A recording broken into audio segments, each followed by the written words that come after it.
Hello, business students. Okay, we are really coming to the end now. We are working our way through Unit 6, and now we are going to look at the economic climate. So, anybody who I have taught in the past knows that I'm an economist at heart, and this is my favourite subject. So, I'm really quite passionate about the subject and the topics that we're going to cover. So, we need to understand, what do we mean by the economic climate? We need to know how consumer income and unemployment can change over time and how those things will affect a business and demand for its goods and services. And we need to be able to talk about that in the context of a case study or relatable real life situations. Okay. So, what do we mean by the economic climate? Right, the economy is all the money in the country and what's happening to growth in the economy. That means how many goods and services the country is producing and whether that is growing or shrinking. If it's growing, this will affect how much money people have to spend and how many jobs there are around, and that people can have more employment and people can be promoted, and that means they will have more money to spend, which will help businesses. If the opposite is true, that the economy is shrinking, this means that businesses are not growing, they're not making more goods and services, maybe they're making less, then there'll be less jobs available for people, there'll be less promotions, and people will have less money to spend, which will affect businesses. Okay. Right, so changing levels of consumer income. So we might have consumer income is the money that people earn and have available to spend at any given time. So what's happening to our earnings and our job will affect how much money we have got to spend on the nice things. Essentials, rent, mortgage, food, electricity bill, and then how much money we've got left over to spend on the nice things, the nice to have, so the treats. Okay, when people's incomes rise, people have more disposable income. By disposable income, we mean money that we can use or dispose of in the way that we want to, the things that we would like to buy. They have more money to spend on luxury goods and non-essential items. Businesses see higher sales especially of luxury products, more expensive products, holidays, nice new trainers. Okay, when incomes fall, consumers cut back on spending and prioritize essentials and cheaper brands. Businesses may lose sales and have to lower prices. However, sometimes when incomes fall, businesses that are targeted at lower income groups or that they specialize in making cheaper alternative products will do well when incomes fall. Those businesses will see an increase in demand. For example, you get a pay rise. If you get a pay rise, you might be able to afford the lovely Nike Air trainers or a new PlayStation game, or you'll be able to save up for the new Grand Theft Auto. If not, if you don't get a pay rise, if you lose your job and you don't have an income, you might have to have a cheaper alternative of the trainers, the non-branded, the trainers which are much, much cheaper and are more affordable. Okay. Right. What's the benefits for businesses when incomes rise? More customers will be able to buy higher priced goods. It will be easier to grow and invest because you'll make more profit because you'll make more sales. And you can raise your prices without losing sales because customers have got more money to spend. So you can put your prices up and people will still buy your products. If we are feeling flush, if we've had a pay rise or we've got a bonus, we are more likely to buy the products and services that we want. For example, a holiday, because we think, oh, well, I can afford it. You wanted a Boardmasters ticket and you knew it was going to be £250. You got a pay rise, you saved up a bit of money, it was great, you got a bonus, you went to buy the Boardmasters ticket and it was actually £300. It's fine. You've got the money because you got a pay rise. It's okay. So when people have higher incomes, you are able to increase your prices as a business because people will still buy them because they've got more money. Okay, drawbacks when incomes fall. When incomes go down, we have reduced sales, especially of luxury products. So those lovely trainers, sales might fall. Boardmasters tickets might not sell out because people don't have enough money to buy those things, which are massive treats. They're not just things that you can just have just because you want them. You need a good income to have them. A business might need to slash your prices. You might need to put your prices down to still achieve the sales that you want. And you might have to lay people off. You might have to make people redundant, and people in your business might lose their job.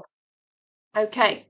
What about changing levels of unemployment? So unemployment is when people who want a job cannot find one. People who want or need a job aren't able to find one.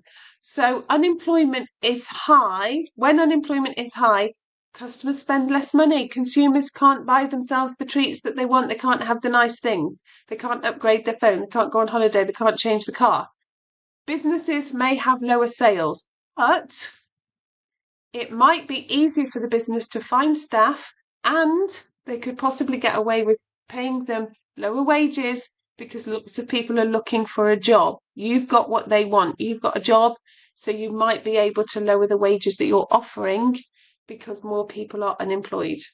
However, when unemployment is low, when lots of people have got jobs, there's hardly anybody looking for work. They're in work, their businesses are doing great, so nobody's looking for a new job, which means people have got good incomes, they're secure in their work, and they're happy to spend money. They're happy to book a holiday to the Lake District in the summer because they think it's fine, we're going to be able to afford it, it's going to be okay.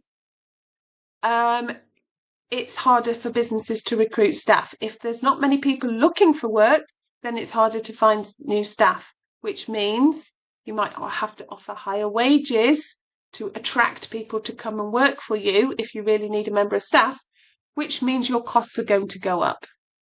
This means wages go up and sometimes costs go up, which causes inflation, generally prices to rise.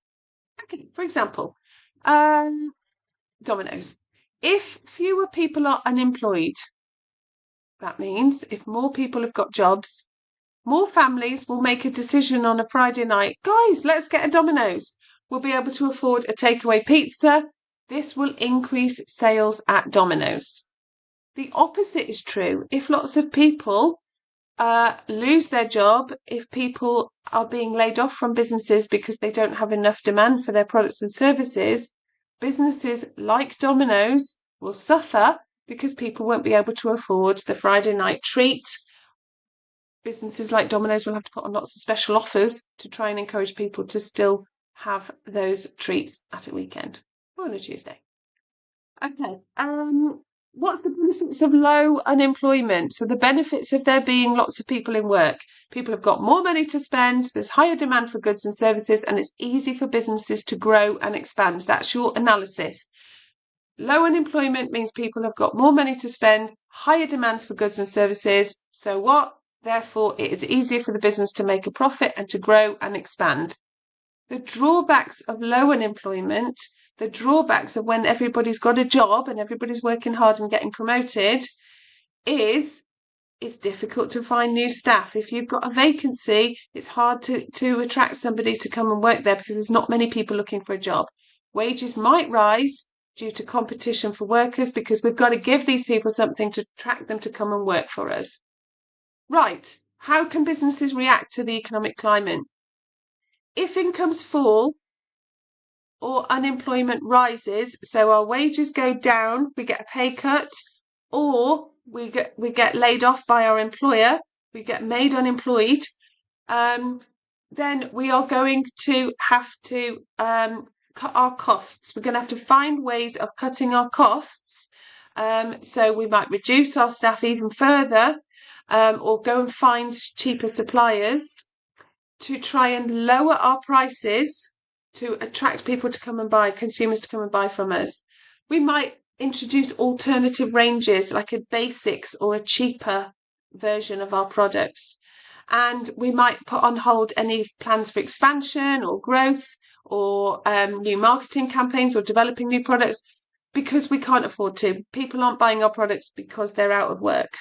However, if incomes rise, and unemployment falls, then we can increase our output. Everybody's got loads of money. People are going to buy our products. We can open new stores.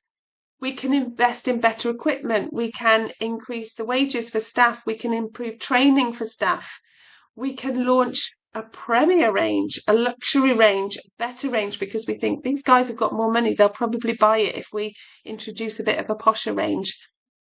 Example, fashion brand might launch a budget clothing line in a recession. That's a time of economic difficulty when people are experiencing unemployment and low wages. They might bring out a budget range to appeal to teens with less money, adults with less money. So, for example, H&M Basics. Okay, guys, that's that done. So we know about the economic climate. We know that the economic climate means how well the economy is doing in terms of growth in sales of goods and services. We know about consumer income. If it falls, demand for goods and services falls. If employment falls, that means unemployment falls. More people have got jobs, which means maybe incomes have risen. Demand for our products might go up. Right. Turn business green, guys. Turn your business green from red to amber to green. Brilliant progress. I want to see everybody smashing this on Friday.